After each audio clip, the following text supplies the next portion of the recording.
महत्वाची बातमी, कोकण प्रादेशिक पक्षाकडून कोकणामध्ये उमेदवार उभे केले जाणार आहेत। कोकण प्रादेशिक पक्षाचे उमेदवार शकील सावंत यांचं हे वक्तव्य आहे। कोकणातील जनतेला परिवर्तन हवंय असं शकील सावंत यांचं म्हणणं आहे। उमेदवार आहे ज्यांना कोकणामधून उमेदवारी जाहीर झालेली आहे आणि मी त्यांची बातचीत करणार आहे। कशा पद्धतीने याकडे बघताय तुम्ही सगळं, किती यश मिळेल तुम्हाला? बघा, मेहनत तर करायची आहे, आपल्याला डोर टू डोर जायचं आहे। आपला पक्ष किती जागा लढवणार आहे?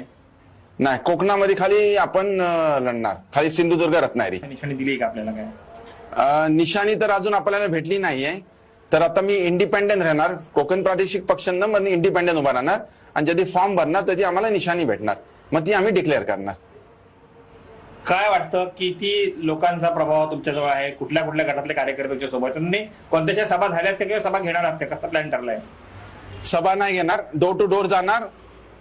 या 2-3 महिन्यामध्ये बरंच काय रिस्पॉन्स मला भेटतोय।